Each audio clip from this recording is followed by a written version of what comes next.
Hello guys, मैं हूं आपका दोस्त अमर झा और आप देख रहे हैं स्टडी साइट चैनल।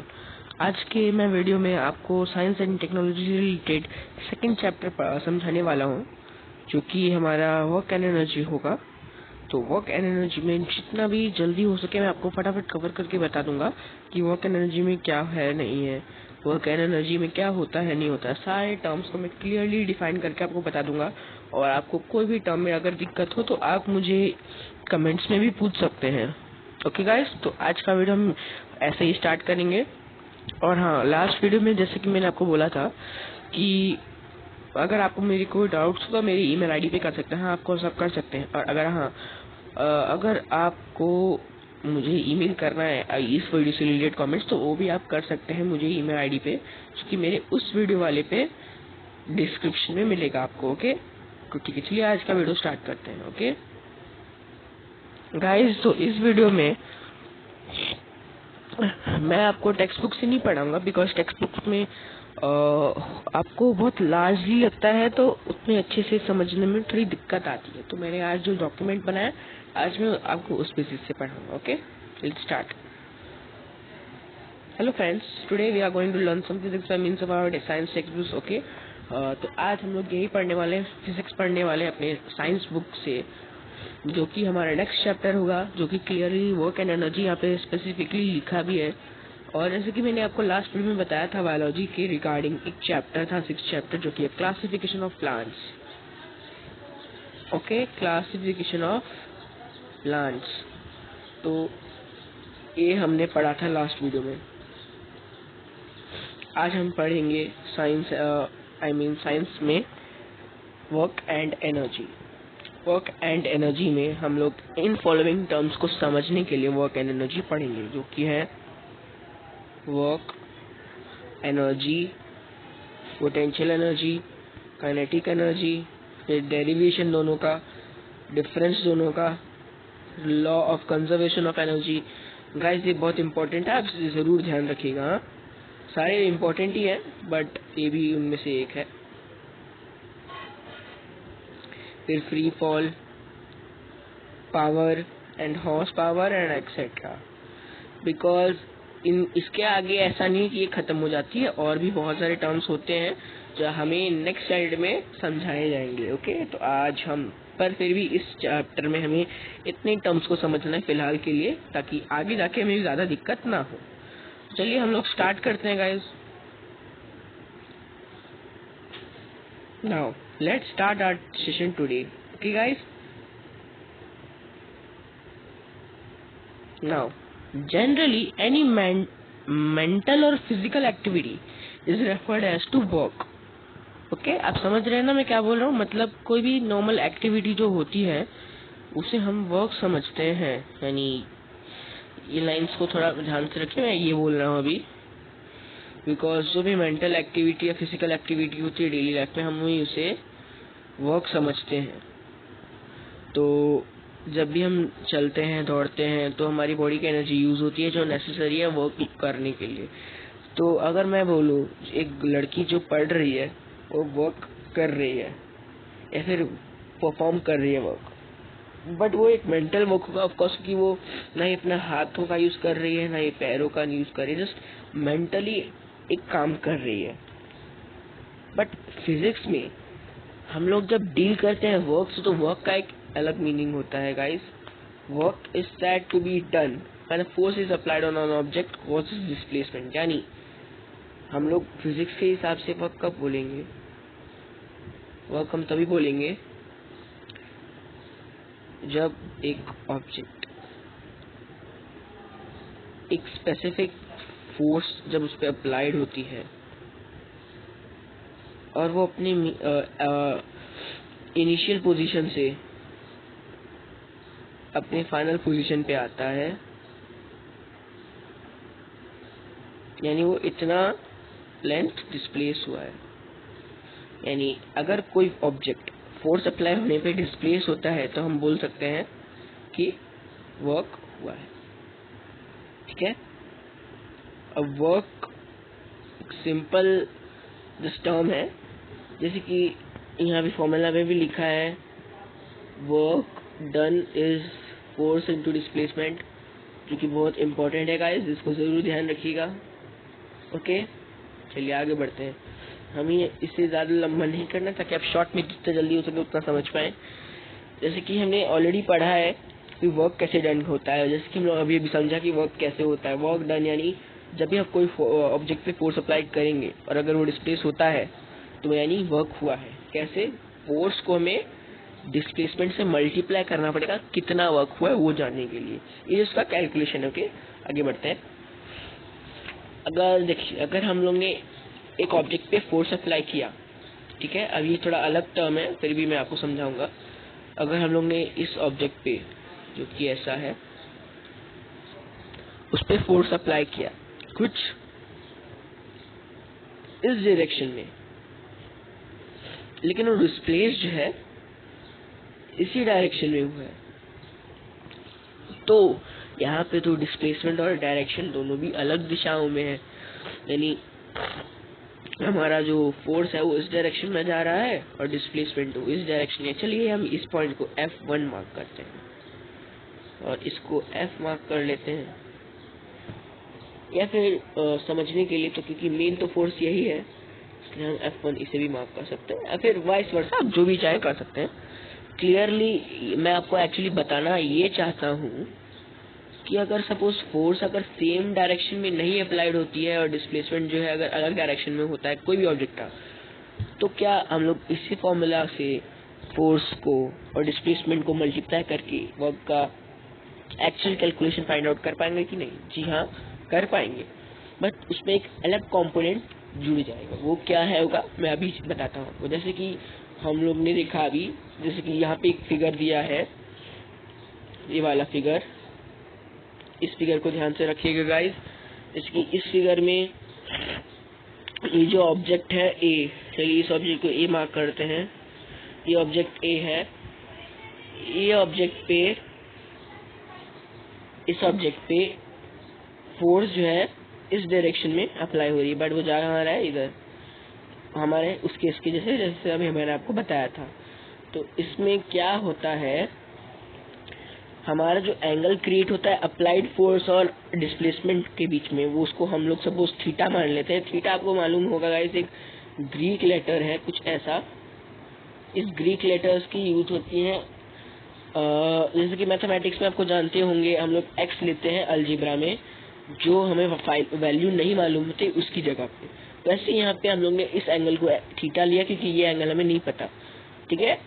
तो इस एंगल को अगर हम लोग थीटा मानेंगे तो ट्रिग्नोमेट्री में आप तो जानते ही होंगे कि कॉस थीटा एक रेशियो होता है बेस बाय हाइपोटेन्यूज का, ठीक है। और अगर हम लोग यहाँ पे एक सर्टेन इमेजिनरी लाइन ड्रॉ करें तो हमारा ये जो है, ये वाला लाइन, ये परपेंडिकुलर बन जाता है थीटा के लिए, रिस्पेक्टेड थीटा के लिए ये हमारा परपेंडिकुलर बन जाता है, और ये हाइपोटेन्यूस और ये बेस। तो हाइपोटेन्यूस और बेस और परपेंडिकुलर सब पता होने के बाद अगर हम लोग कॉस थीटा फाइंड आउट करेंगे तो वो हमारा होगा F1 by F, बिकॉज हमारा अप्लाइड फोर्स जो है ये हाइपोटेन्यूस है और हमारा जो बेस है वो डिस्प्लेसमेंट है जो इस डायरेक्शन में हुआ है, इस डायरेक्शन में, ठीक है। तो हम ऐसा डिनोट करेंगे इसे।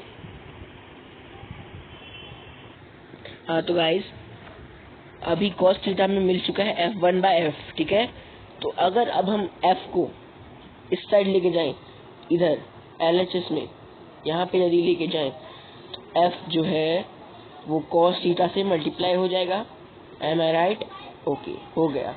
तो बस ये मल्टीप्लाई होगा ना तो क्या होगा गाइस कि ये F1 जो है, F1 की वैल्यू में मिल जाएगी F cos थीटा, तो हमें cos थीटा मिल जाता है F cos थीटा के रूप में, जो कि F1 की वैल्यू है। अब हम तो जानते ही हैं गाइस कि जो वर्क डन है वो F1 है, बिकॉज जो डिस्प्लेसमेंट है उस डायरेक्शन में हुआ है, भले ही फोर्स इधर हुआ है अप्लाइड, क्योंकि डिस्प्लेसमेंट इधर हुआ है तो हम लोग वर्क मानेंगे इस डायरेक्शन में, इधर। तो हमारे हिसाब से वर्क जो है वो F1 हो सकता है। तो हम जो है F1 को वैल्यू जो है हम लोग सब्स्टिट्यूट कर देंगे किससे, W से, W क्या हमारा वर्क डन, तो हमें वर्क डन की वैल्यू पता चल जाती है जो है guys F cos theta S। S हमारा डिस्प्लेसमेंट होगा बिकॉज S जो है वो मस्त है, क्योंकि वर्क के मामले में भले ही F हमारा डिस्प्लेसमेंट है और वो फोर्स इधर ही डिस्प्लेसमेंट इधर ही हुआ है, पर फिर भी हमारा डिस्प्लेसमेंट जो है इधर आना चाहिए, क्योंकि वर्क का फॉर्मूला है F इंटू S। F है हमारा डिस्प्लेसमेंट और F है फोर्स। ओके, ये ध्यान रखिएगा, S इसलिए चाहिए यहाँ पे, S हमें लिखना पड़ेगा यहाँ पे। S लिखने के बाद हमें अब वर्क की वैल्यू मिल जाती है। जब इस केस में जब फोर्स जो है अप्लाइड डायरेक्शन में डिस्प्लेसमेंट नहीं होता, फोर्स अप्लाइड डायरेक्शन में डिस्प्लेसमेंट नहीं होता, तब हम लोग इस फॉर्मूले को यूज कर सकते हैं। आगे बढ़ते हैं। आपको ऐसा ही एक एक्सपेरिमेंट करना है कोई भी एक ऑब्जेक्ट के साथ, और आप अपनी कंक्लूजन्स इस टेबल में लिख सकते हैं। इस टेबल में आपको जो कंक्लूजन मिलेगा आप इसमें लिख दीजिएगा, जिससे आपको क्लियरली खुद से समझने में इजीनेस होगी। जिसकी खुद से समझते हैं वो लाइफ टाइम याद रहता है, इसलिए ये देखिएगा। ऐसा यूनिट ऑफ वर्क जो है वो है जूल। सिंस फोर्स का जो है वो न्यूटन है, हमें मालूम है, और डिस्प्लेसमेंट का मीटर, एक हिसाब से इसका यूनिट होता है न्यूटन बाय मीटर, पर ये न्यूटन बाय मीटर को स्पेसिफिकली एक नाम भी दिया गया जो है जूल। एक जूल जो है वो 1 न्यूटन, जब 1 मीटर डिस्प्लेस होता है कोई भी ऑब्जेक्ट, तो इसकी वैल्यू हो जाती है 1 joule is equals to 1 newton into 1 metre. Okay, CGS system में वो फोर्स का होता है डाइन एंड डिस्प्लेसमेंट का सेंटीमीटर, तो इसका हो जाएगा वर्क का सीजीएस सिस्टम में यूनिट ERG या फिर dyne centimetre. Since 1 dyne into 1 centimetre is equals to 1 ERG यानी अर्ज, तो इस अर्ज का हो जाएगा 1 डाइन इंटू 1 सेंटीमीटर। अब ये रिलेशनशिप क्या है 1 अर्ज और जूल में, जैसे कि हम जानते हैं कि 1 न्यूटन जो है वो 10⁵ डाइन है और 1 मीटर जो है वो 10⁵2 सेंटीमीटर है। तो वर्क जो है, सिंस हमें पता है फोर्स इंटू डिस्प्लेसमेंट, तो 1 जूल हो जाता है 1 न्यूटन इंटू 1 मीटर, तो हम 1 न्यूटन को उसके डाइन में वैल्यू से सब्स्टिट्यूट करेंगे और 1 मीटर को उसके सेंटीमीटर के वैल्यू में सब्स्टिट्यूट कर देंगे, तो हो जाएगा 10 into 5 dyne into 10 to the power 2 centimetre is equals to 10⁷ dyne centimetre. तो हमारा 1 जूल जो है वो 10⁷ ERG होता है। सीजीएस सिस्टम और एसआई सिस्टम की रिलेशन हमें मिल गए वर्क में। ठीक है, आगे बढ़ते हैं जल्दी जल्दी। अब हमें इन केसेस को जरा ध्यान से सुनना है कि सब क्या है नहीं है, आपको समझना है इन्हें क्या है नहीं है, बिकॉज ये आपको थोड़ा हेल्प करेंगे समझने में। Pushing a stalled vehicle, stalled vehicle को पुश करना, कैच करना एक बॉल को, एक पत्थर फेंकना जो एक स्ट्रिंग से बंधा हुआ है और वो गोल गोल घूम रहा है, चलना सीढ़ियों पे या फिर पेड़ पे चढ़ना, stopping a moving car by applying brakes, एक कार को रोकना ब्रेक लगा के, वगैरह वगैरह। इन टर्म्स को आप ये समझ रहे हैं कि यहाँ पे हो क्या रहा है, यहाँ पे डायरेक्शन जो है फोर्स और डिस्प्लेसमेंट का यहाँ पे सेम है, और कुछ केसेस में डायरेक्शन जो है वो अपोजिट भी होते हैं डिस्प्लेसमेंट में, कुछ केसेस में तो परपेंडिकुलर ही हो जाता है, यानी कुछ ऐसा हो जाता है। अप्लाइड फोर्स और डिस्प्लेसमेंट में कुछ ऐसी रिलेशन भी मिलती है, कहीं कहीं पे ऐसा, कहीं कहीं पे ऐसा, या फिर कहीं कहीं पे ऐसा भी होता है। तो इन सारे केसेस में हमें ये रिलेशन मिलता है कि जब भी फोर्स और डिस्प्लेसमेंट होता है और वो सेम डायरेक्शन में है, तो जो उनके बीच का एंगल जो है, एंगल जैसे हमें सच जाना था, हमने अभी इस एंगल को हम थीटा बोलते हैं, तो जो थीटा है थीटा वो हो जाएगा इस केस में 0 डिग्री। ओके, और अगर अपोजिट डायरेक्शंस में है दोनों फोर्स और डिस्प्लेसमेंट, तो उनका जो है वो थीटा हो जाएगा 180 डिग्री, और अगर वो लोग एक दूसरे के परपेंडिकुलर है तो उनके बीच में जो एंगल हो जाएगा 180 डिग्री हो जाएगा। आपको ये एक्सपेरिमेंट करना है गाइस, अभी मैं इस एक्सपेरिमेंट पे नहीं जाऊंगा बिकॉज हमें फटाफट कवर अप करना है, बट अगर आपको इससे आपको समझने में अच्छा रहेगा इसलिए मैं बोल रहा हूँ आप जरा इसे कर लीजिए और अपनी कंक्लूजन्स को एक नोटबुक में लिखिए, जिससे आप अच्छे से समझ पाएंगे। सपोज एक आर्टिफिशियल सैटेलाइट जो है गाइस, जो अर्थ के बाजू में घूम रही है, कुछ ऐसी, ये अर्थ है हमारा और एक आर्टिफिशियल सैटेलाइट जो है यहाँ पे है, वो कुछ ऐसे घूम रही है, ठीक है।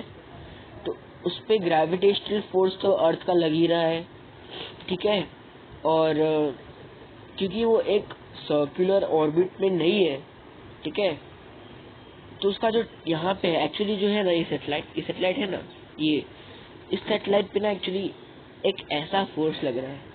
सपोज अगर अचानक से कभी भी अर्थ की ग्रेविटेशनल फोर्स छूट गई तो उसी टाइम ये जो सैटेलाइट है वो इस डायरेक्शन में, अगर वो इनिशियली तब यहाँ पे होगा तो इस डायरेक्शन में जाएगा, और सपोज वो इनिशियली इधर होता तो वो इधर से इधर जाता, अगर इधर था तो इधर, मतलब अलग अलग पॉइंट्स पे उसके अलग अलग लाइंस होते हैं, और इस लाइंस को हम लोग मैथमेटिकली और फिजिकली टैंजेंट्स बोलते हैं। क्या बोलते हैं गाइस? टैंजेंट्स। ये हमें ध्यान रखना है गाइस। और देखिए गाइस, क्योंकि अर्थ के बीच में जो ग्रेविटेशनल पुल है और वहाँ पे जो टेंजेंट्स है वो दोनों परपेंडिकुलर है एक दूसरे के, इसलिए यहाँ पे जो वर्क डन है वो क्या हो जाएगा गाइस, हमारा जीरो। जैसे कि हमने यहाँ पे देखा था, अगर एंगल होता है 90 डिग्री तो जीरो होता है वर्क, वैसे ही अगर एंगल होता है जीरो तो हमारा वर्क कितना हो जाएगा गाइस, पॉजिटिव में आएगा, और अगर एंगल 180 डिग्री तो नेगेटिव में आएगा, और 90 डिग्री पे वर्क होता है। ओके, आगे बढ़ते हैं। The National Physical Laboratory New Delhi was conceptualised in 1943। National Physical Laboratory Delhi में जो है वो 1943 में अच्छे से कॉन्सेप्चुअलाइज, यानी उधर अच्छे से रिसर्च चल रहे थे। वो council of scientific industrial research के अंडर काम करती है, और वहाँ पे अलग अलग रिसर्च और अलग अलग ब्रांचेस जो है फिजिक्स के, उन पे रिसर्च चलती है ताकि हम अलग अलग चीज़ों के बारे में जान पाएं, फिजिकल क्वांटिटीज और स्टैंडर्ड क्वांटिटीज के बारे में भी। ये जैसे जीके है इसलिए इस पे ज़्यादा ध्यान नहीं देंगे, आगे बढ़ते हैं। इन पॉइंट्स पे ज़रा ध्यान दीजिए गाइस, इन पे ये बहुत इंपॉर्टेंट है, बट अभी हम लोग इससे आगे चलेंगे, ठीक है। हम इस पे ध्यान देंगे, इन पे ध्यान देंगे हम, और इन पे देखिए। The capacity of a body to perform work is called energy, यानी जो बॉडी एक वर्क परफॉर्म करेगी, उसकी जो कैपेसिटी है वर्क परफॉर्म करने की, उसको हम एनर्जी बोलते हैं। क्लियर बात है, हम लोग को खाना खाना पड़ता है एनर्जी लेने के लिए, ताकि हम लोग काम कर पाए, ठीक है। और वर्क और एनर्जी के यूनिट इसलिए सेम है क्योंकि दोनों एक दूसरे से परफेक्ट रिलेटेड है, क्योंकि वर्क जो है वो कैपेसिटी है, वर्क जो है वो परफॉर्म किया जाता है एनर्जी के जरिए। एनर्जी नहीं रहेगी तो वर्क भी नहीं होगा, सिंपल है। तो दोनों के इसलिए ऐसा यूनिट्स जो है वो सेम ही है, और सीजीएस सिस्टम में भी उनकी यूनिट सेम है, ताकि उन दोनों के रिलेशंस अच्छे से बने रहें। Let's move ahead guys. जैसे कि हम जानते हैं कि एनर्जी बहुत सारे फॉर्म्स में एक्सिस्ट होती है, mechanical, heat, light, sound, electromagnetic, chemical, nuclear, solar, etcetera etcetera. पर इस चैप्टर में हम लोग तीन एनर्जीज के बारे में समझेंगे, जो कि है मैकेनिकल, पोटेंशियल एंड काइनेटिक। ये तीनों बहुत इंपॉर्टेंट है, इसलिए जरा ध्यान से सुनिएगा गाइस। हम लोग सिर्फ ब्लू वाले पोर्शन पे ध्यान देंगे, येलो वाले पोर्शन पे ध्यान नहीं देंगे, बिकॉज वो जस्ट पॉइंट्स है, आपको जस्ट इमेजिन करने के लिए बोला गया है, ठीक है। तो आप वो कर लीजिएगा इमेजिन। अभी हम लोग फटाफट आगे बढ़ेंगे। हम अब एग्जाम्पल से समझते हैं कि जब एक ऑब्जेक्ट किसी स्टेशनरी ऑब्जेक्ट से टकराता है, कोई भी चलता ऑब्जेक्ट अगर स्टेशनरी यानी रुका हुआ ऑब्जेक्ट से टकराता है, तो रुका वाला चलने लगता है और जो चलने वाला होता है धीरे धीरे रुक जाता है। यहाँ पे क्या हो रहा है गाइस, जो चलने वाला ऑब्जेक्ट है उसकी एनर्जी दूसरे बॉल में, दूसरे ऑब्जेक्ट में ट्रांसफर हो जाती है, ठीक है। यानी तो ऑब्जेक्ट जो चल रहा है उसकी एनर्जी कुछ पार्ट तक वो शेयर कर लेता है स्टेशनरी ऑब्जेक्ट से, और इसको कब वो परफॉर्म करता है, जब वो मोशन में होता है। इसलिए एस एनर्जी को हम लोग काइनेटिक एनर्जी बोलते हैं। इसकी डेफिनेशन पे जरा ध्यान दीजिएगा। इज द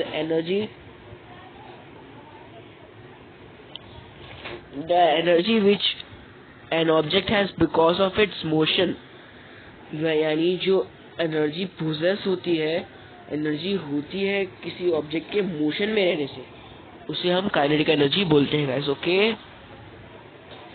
और जो वर्क डन होता है एक फोर्स से टू डिस्प्लेस और स्टेशनरी ऑब्जेक्ट, हम उसे क्या बोलेंगे, काइनेटिक एनर्जी गेन होती है ऑब्जेक्ट में। यानी काइनेटिक एनर्जी जब तक उसमें नहीं आएगी तब तक वो वर्क परफॉर्म नहीं करेगा। अब आगे के लिए मैं जरा आपको एक पेपर पे समझाता हूँ, बिकॉज यहाँ पे कुछ पेपर या टाइप करके बताता हूँ। यहाँ पे कुछ एग्जांपल्स और न्यूमेरिकल्स हैं, वो जरा आपको अच्छे से समझने के लिए। इसलिए देखिए गाइस, जैसे कि हमें मालूम है काइनेटिक एनर्जी है, यानी कोई भी एनर्जी है वो वर्क डन करने के लिए, एक परफॉर्म करने के लिए फिर मस्ट हो, नेसेसरी चाहिए हमें वो। ठीक है, तो हम ये लिख सकते हैं कि काइनेटिक एनर्जी है वो वर्क डन के इक्वल है। तो अब आगे लिख सकते हैं कि देयरफॉर के dot E dot, kinetic energy को के ई से भी डिनोट किया जाता है गाइस, इसलिए कंफ्यूज मत होइएगा इन दोनों में। Is equals to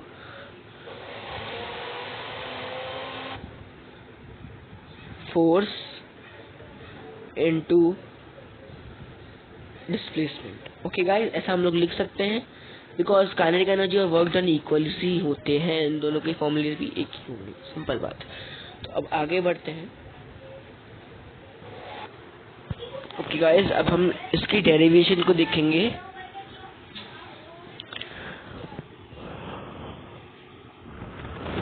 okay,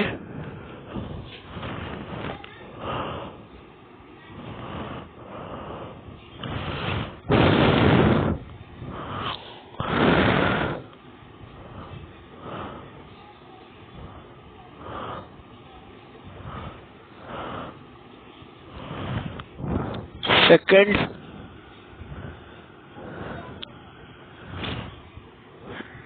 Newton's laws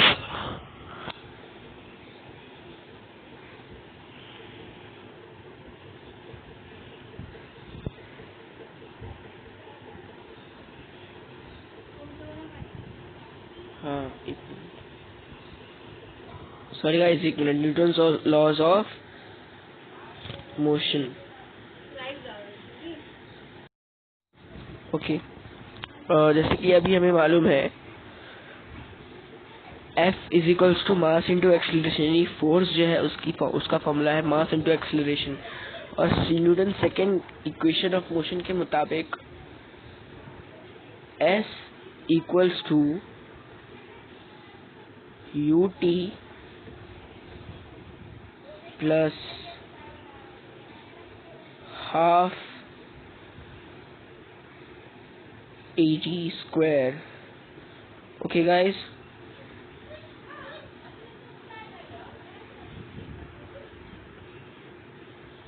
half at square. Okay, तो जैसे कि हमें पता है कि इनिशियल वेलोसिटी 0 है, क्योंकि ऑब्जेक्ट जो हमारा अभी हम लोग जो ऑब्जर्वेशन में ले रहे हैं उसकी इनिशियल वेलोसिटी 0 है। तो हम ut के जगह पे s equals 0 plus half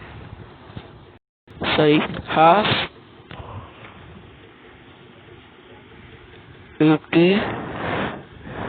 square, हम लोग हाफ at स्क्वायर लिख देंगे। नेक्स्ट स्टेप में क्योंकि 0 0 है तो हम उसको छोड़ देंगे और s is equals to half at square लिख देंगे। अब हमें इतना मिल गया। अब देखिए, जैसे कि डिस्प्लेसमेंट जो है फोर्स वर्क में भी आता है, work is equals to F into S, यानी फोर्स इंटू डिस्प्लेसमेंट। तो हम एस की जगह डब्ल्यू भी लिख सकते हैं, W is equals to M into A into half A T square. अगर हम लोग ऐसा लिखें, ये हमें मालूम है ना कि वर्क जो है वो एफ इंटू एस भी लिखा जा सकता है, ठीक है। तो मैं क्या करूँगा, यहाँ पे एस की जगह डब्ल्यू लिख के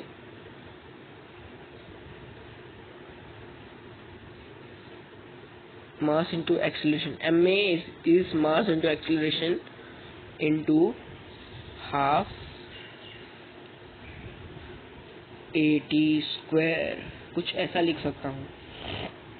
क्योंकि हमें इतना पता है ना कि एस जो है वो हाफ ए टी स्क्वायर है और फोर्स जो है वो मास इंटू एक्सीलरेशन। देखिए हम लोग ने क्या किया है, सिंपली इसे सब्स्टिट्यूट कर दिया है। यहाँ पे देखिए, यहाँ पे ये, हाँ, तो ये जो है ये हमारा सेकेंड इक्वेशन है। हाँ, ये हमारा सेकेंड इक्वेशन है। हमारा फर्स्ट इक्वेशन था ये मास इंटू एक्सीलरेशन, सेकेंड इक्वेशन ये। तो हमें फोर्स का वर्क का तो पता ही है ना, फॉर्मूला क्या है वर्क का, एफ इंटू एस। एफ हमें पता है एम इंटू ए, एस भी हमें पता है हाफ ए डी स्क्वायर है। तो वर्क हमें क्या मिल जाता है, वर्क हमें मिल जाता है guys,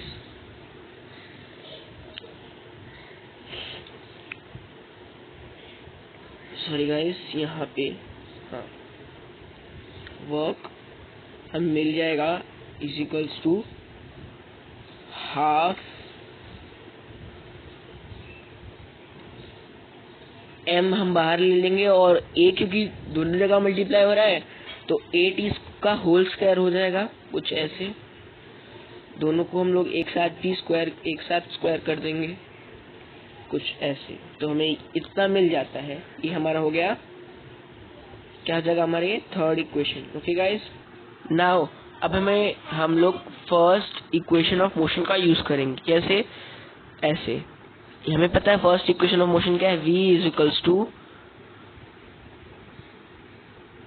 u plus A T, I mean 8, ठीक है। हमें पता चल गया ये v is equals to u plus A T. Therefore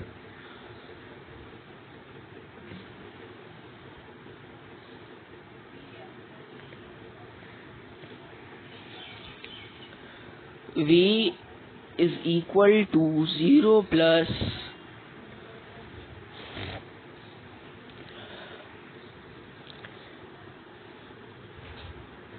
AT, okay, AT, because initial velocity हमारा 0 था। ओके, अब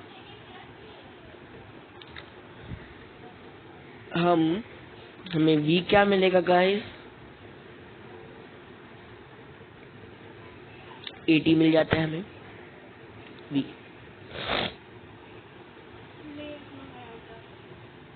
नाउ अगर हम दोनों साइड्स पे स्क्वायर कर देंगे तो हमें क्या मिलेगा, कुछ ये मिलेगा,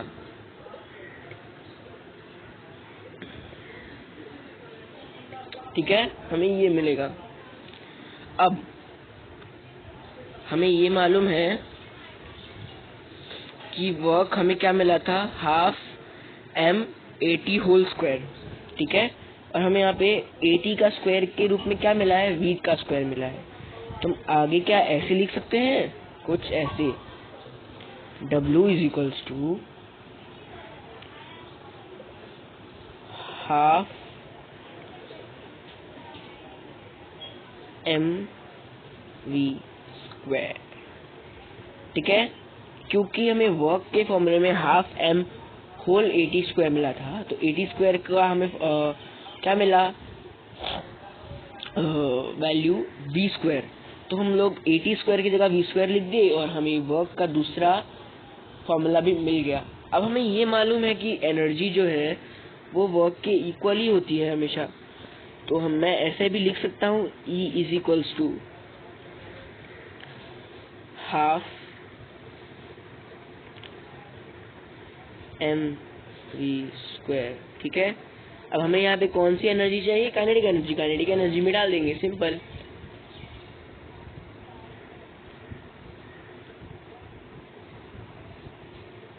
गाइस ये यार ध्यान रखिएगा, क्योंकि ये जो है दूसरे एनर्जीज में ये यूज नहीं होगा, क्योंकि ये मोशन में है, और मोशन में कभी कोई एनर्जी कब पोजेस होगी? जब वो काइनेटिक एनर्जी में होगी। इसलिए हम ये ऐसे भी लिख सकते हैं।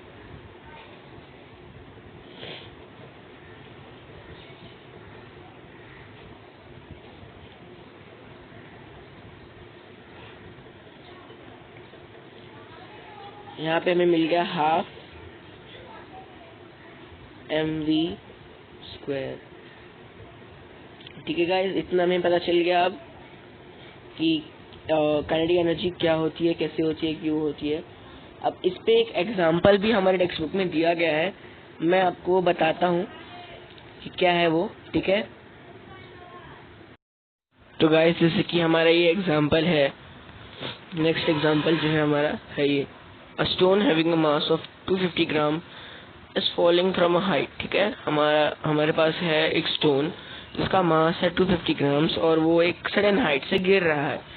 उसकी काइनेटिक एनर्जी है वो कितनी होगी, हमें ये बताना है जब वो वेलोसिटी उसकी 2 मीटर पर सेकेंड हो जाएगी। ठीक है, हमें ये बताना है। तो हम ये कैसे पता लगाएंगे? हमारे पास क्या क्या चीजें दी गई हैं? मास है, फिर हमारे पास वेलोसिटी है।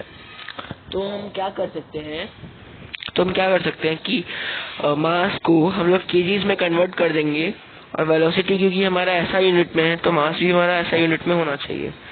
तो मास को हम लोग ऐसा यूनिट में कन्वर्ट कर देंगे जो कि हमारा केजी है। तो हमारे पास के मिल जाता है हमें 0.25 इंटू 2 ठीक है, हमें ये मिलता है। तो फिर हमें अब इसे कन्वर्ट करना है किसमें गाइस? करेक्ट, इसको हमें के काइनेटिक एनर्जी। यहाँ पे एक चीज मिसिंग है, मैं जरा लिख देता हूँ। यहाँ पे ये मिसिंग था, ओके, यहाँ पे हाफ मिसिंग था गाइस। दैट्स इट, उससे ज्यादा कुछ मिसिंग था नहीं।